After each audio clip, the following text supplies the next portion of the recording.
prépare-toi pour le retour de Jésus. Quelles sont les preuves du retour de Jésus? Ouais, de nos jours, les gens se préparent. Dans tous les domaines de la vie, les gens se préparent. Pour les études, les gens se préparent. Pour le voyage, les gens se préparent. Pour le travail, les gens se préparent. Pourquoi encore? Le mariage, les gens se préparent. Pour la construction, pour construire une maison, les gens se préparent. Pour les entreprises, pour fonder une entreprise, les gens se préparent. Dans tous les domaines de la vie, les gens se préparent. Mais malheureusement, pour ce qui concerne le retour de Jésus, peu de personnes se préparent. Peu de personnes se préparent. Même parmi les chrétiens, peu de personnes se préparent. C'est pourquoi il est nécessaire que nous puissions nous rappeler encore ces messages-là. Bon, dans 2 Pierre 3. 2 Pierre 3. Versets 3 à 4. 2 Pierre chapitre 3, verset 3 à 4, qui nous dit: sachant avant tout que dans les derniers jours, il viendra des moqueurs avec leur raillerie, marchant selon leur propre convoitise, et disant: où est la promesse de son avènement? Car depuis que les pères sont morts, tout demeure comme dès le commencement de la création. Vous voyez, on dit dans les derniers jours, il y aura toujours des gens qui vont se moquer. Quand on va parler du retour de Jésus, ils vont se moquer. Que depuis on a fait la promesse. Où est la promesse? Depuis on parle de ça. Où est la promesse? Même actuellement, quand tu parles à quelqu'un, ouais, on était en réunion la dernière fois avec des collègues au service. Il y a un qui n'était pas encore là. Et il a envoyé l'information qu'il arrive. Donc j'ai porté l'information au groupe. J'ai dit voilà, donc le groupe, il y a un qui dit qu'il arrive. Et il y a un qui a dit qu'il espère que ce n'est pas le j'arrive de Jésus là. Ouais, déjà c'est moi comme ça. Quand tu dis que j'arrive, je vais revenir. Que j'espère que c'est pas le je vais revenir de Jésus là. C'est pour dire que Jésus a dit ça, mais depuis il ne vient pas. Et je lui ai dit, mon frère, Jésus va revenir. Que ça tarde ou pas, il va revenir. Donc les gens se moquent comme ça. Les gens se moquent comme ça. Et nous les chrétiens, on ne doit pas le dire. On ne doit pas rentrer dans ces amusements-là. On va voir 4 preuves bibliques de son retour. La première preuve, c'est Jésus lui-même qui l'a dit. Jean chapitre 14. Jean chapitre 14, verset 1 à 3. Que nous dit la parole de Dieu? Il est écrit que votre cœur ne se trouble point. Croyez en Dieu et croyez en moi. Il y a plusieurs demeures dans la maison de mon Père. Si cela n'était, je vous l'aurais dit. Je vais vous préparer une place. Et lorsque je m'en serai allé et que je vous aurai préparé une place, je ferai quoi? Je reviendrai et je vous prendrai avec moi, afin que là où je suis, vous y soyez aussi.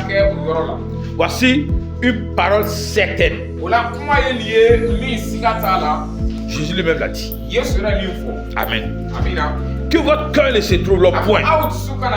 Il était avec ses disciples. Plusieurs fois Jésus parlait. Il dit, je vais partir. Je vais mourir. Je vais ressusciter. Il dit que votre cœur ne se trouble point. Croyez en Dieu et croyez en moi. Il y a plusieurs demeures dans la maison de mon Père.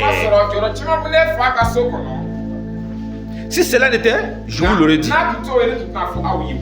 Mais si je vous dis qu'il y a des demeures, c'est qu'il y a des demeures.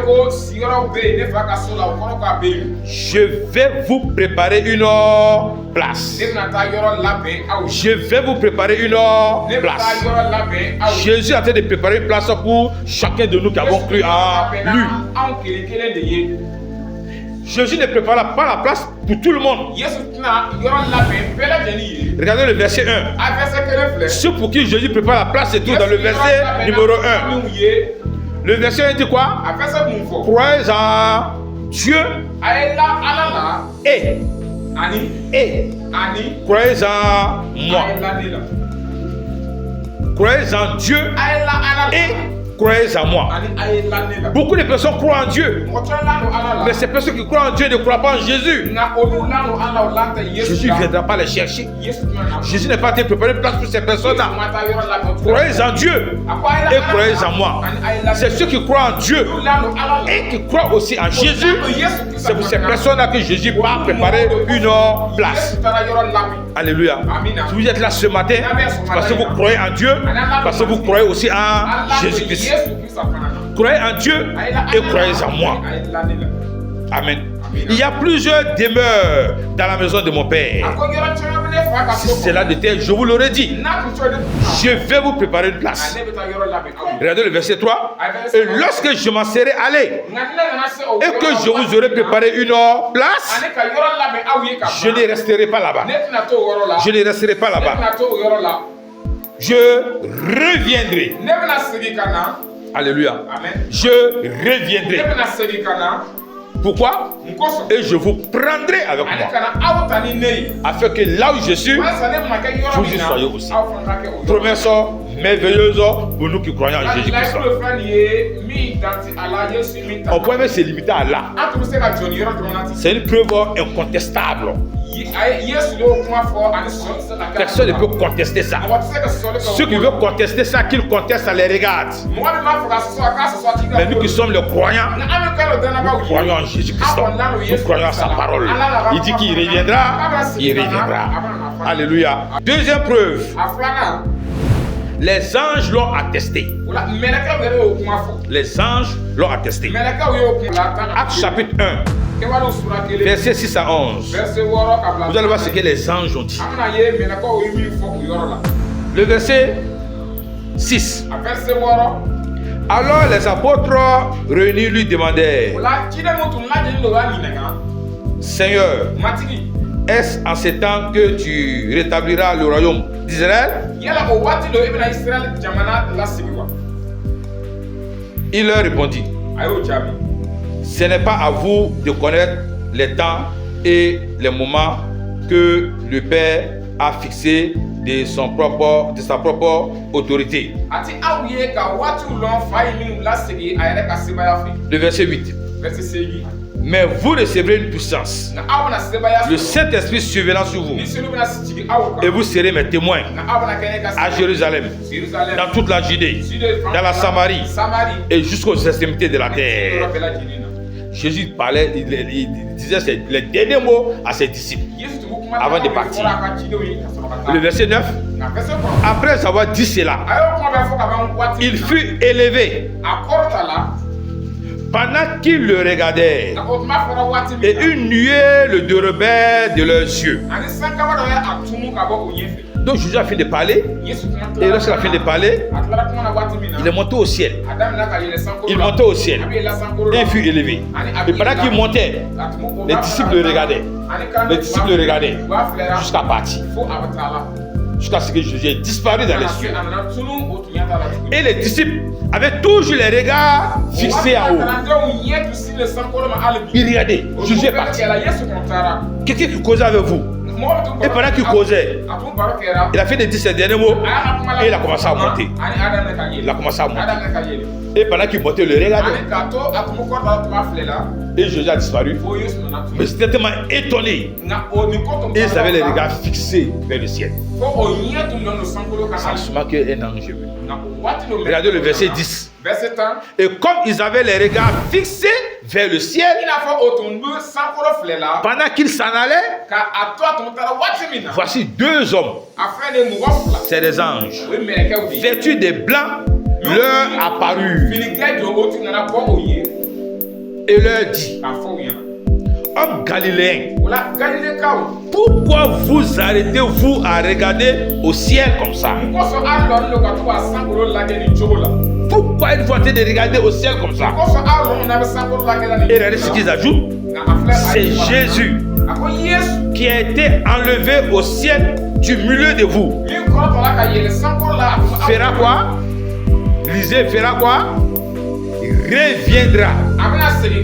Reviendra de la même manière que vous l'avez vu allant au ciel. Alléluia. Il reviendra de la même manière que vous l'avez vu allant au ciel. Voici une autre preuve donnée par les anges. Est-ce que les anges viennent d'eux-mêmes parler? Non. Les anges qui viennent parler, ils viennent parler de la part du Père. Et comme les gens étaient là en train de regarder en haut, Jésus a disparu, mais ils étaient là. Ils attendaient quoi? Peut-être ils croyaient que bon, il allait encore revenir. Ils avaient les yeux fixés. Ils attendaient certainement. C'est pourquoi Dieu dit: 2 anges, allez-y parler à ces gens-là. Descendez leur parler. Et les anges sont apparus. Ils ont dit: homme galiléen, pourquoi êtes-vous en train de regarder au ciel? C'est Jésus que vous avez vu en train de partir. Il reviendra de la même manière que vous le voyez en train de partir. Déjà, il dit un peu comment Jésus va revenir. Jésus ne va pas revenir à travers encore une femme qui va mettre au monde un bébé. Ici, il dit, de la même manière que vous le voyez en train de partir, il reviendra de cette même manière. Alléluia. Vous voulez encore une preuve? On va ajouter encore une preuve.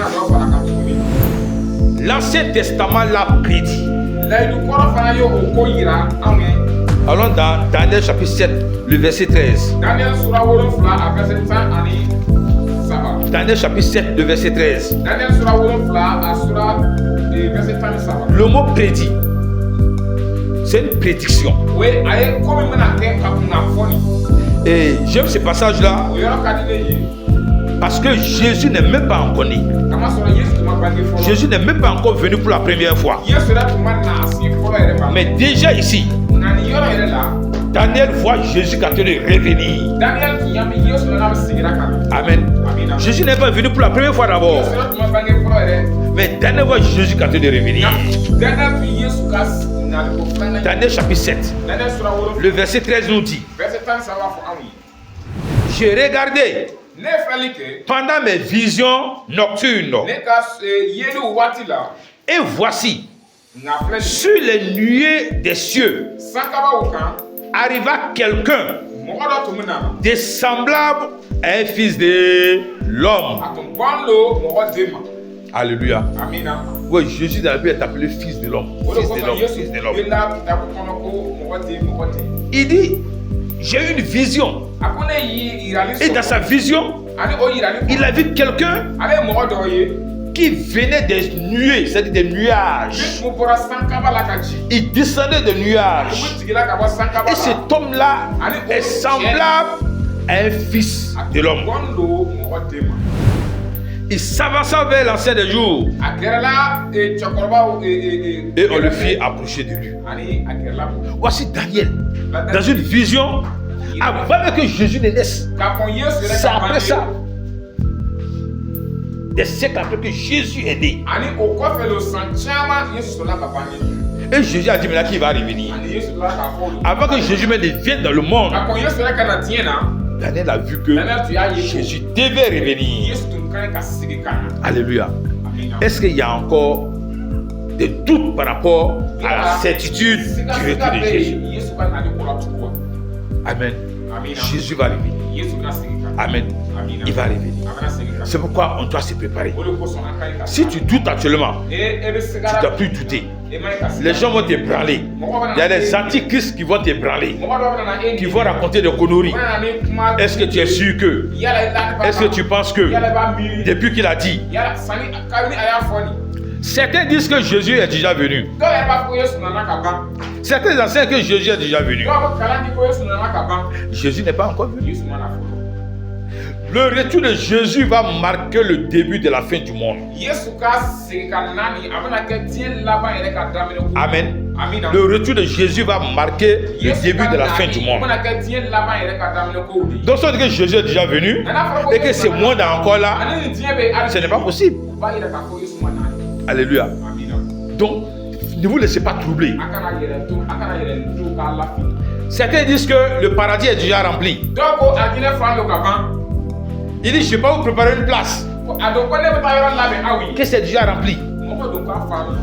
Donc, ce n'est pas la peine de te préparer. Mon frère, le paradis n'est pas encore rempli. Certains disent que c'est de faux enseignements. Que c'est déjà prêt, il reste seulement 144 000 places au ciel.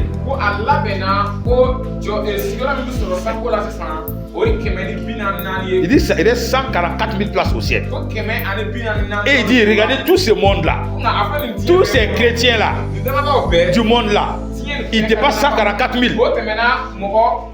Donc ce n'est pas la peine. Il n'y a pas la place pour vous. Vous savez pourquoi il n'y a pas de 144 000? La Bible nous enseigne que à la grande tribulation, on va parler de ça. À la grande tribulation, il y aura 144 000 encore personnes qui vont échapper encore. 144 000 personnes vont encore échapper à la grande tribulation. Et ils seront sauvés. Donc, les gens se disent qu'il reste 144 000 places. Les 144 000 là, c'est qui? Quand vous lisez dans le livre d'Apocalypse, c'est clairement dit là-bas. Ça concerne 12 000 personnes des 12 tribus d'Israël.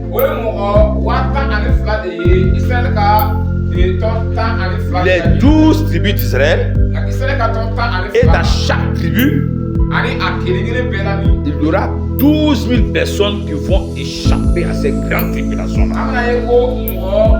qui vont recevoir la grâce de recevoir le salut de ces grandes tribulations-là.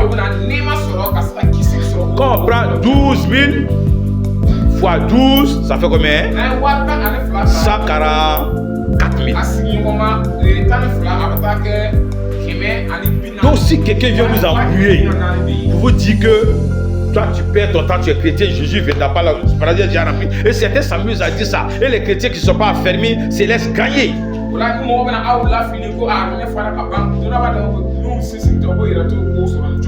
Il ne faut pas les écouter. Et les 144 000 là, et à certains, quand on parle du retour de Jésus, de la préparation, non, même leur vie comme ils veulent, et ils disent qu'ils auront la chance de faire partie de ces personnes-là. Et ce que je leur réponds, c'est 144 000 là, il n'y a pas Africain dedans. Il n'y aura pas des Africains dedans. Il n'y aura pas des Africains. Il n'y aura pas des Européens dedans. Il n'y aura pas des Américains dedans. C'est clair. Ce sont issus de la tribu d'Israël. Amen. C'est les Juifs. Alléluia. Donc, il ne faut pas dire que je vais attendre, je vais faire partie de ça. Et ceux qui vont dire ça, là, il faut les répondre comme ça. Tu n'es pas concerné par ces 144 000 personnes qui seront encore rachetées au temps de la grande tribulation. On n'est pas dedans. C'est bien clair. Nous, c'est maintenant notre place là. Jésus est en train de préparer ça pour nous. Et il y aura assez de place pour tous ceux qui vont de leur vie à Jésus-Christ. Alléluia. Il y aura assez de place. Ceux qui sont déjà morts en Christ, ils sont leur place. Ceux qui sont là, si Jésus doit venir, on aura nos places. Ceux qui vont venir après nous, ils seront leur place. Alléluia. Donc nous devons nous préparer. Donc voici les preuves bibliques du retour de Jésus-Christ. Amen. Que désormais, personne ne te trouve. On va terminer une dernière preuve. Les apôtres l'ont affirmé. Les apôtres de Jésus l'ont affirmé. 2 Thessaloniciens chapitre 1. 2 Thessaloniciens chapitre 1, versets 7 à 10. Verset 7. On va la partir du verset 6. Car il est de la justice de Dieu de rendre l'affliction à ceux qui vous affligent et de vous donner à vous qui êtes affligés du repos avec nous. Du repos avec nous lorsque le Seigneur Jésus apparaîtra du ciel avec les anges de sa puissance. Alléluia. Et je dis que Jésus va apparaître au ciel. Jésus va apparaître au ciel encore. Donc voici les quelques preuves du retour de Jésus. En résumé, si on a bien retenu, la première preuve du retour de Jésus, c'est quoi? Jésus lui-même l'a dit. Je reviendrai et je vous prendrai avec moi. La deuxième preuve, les anges l'ont aussi dit que pourquoi regardez-vous ce Jésus-là? Il reviendra de la même manière que vous le voyez en train de partir au ciel. Troisième preuve, l'Ancien Testament l'a prédit à travers Daniel. Daniel a vu une vision. Et dans la vision, il voyait Jésus qui était de descendre. Un homme semblable à un fils de l'homme. Daniel ne connaissait pas Jésus. Daniel n'a pas connu Jésus. Tout ce qu'on est en train de dire là, Daniel n'a pas connu ça. Mais il a vu quelqu'un qui est en train de descendre, dont le visage là, c'est comme le fils d'un fils de l'homme, c'est Jésus-Christ. Et quatrième preuve, c'est quoi?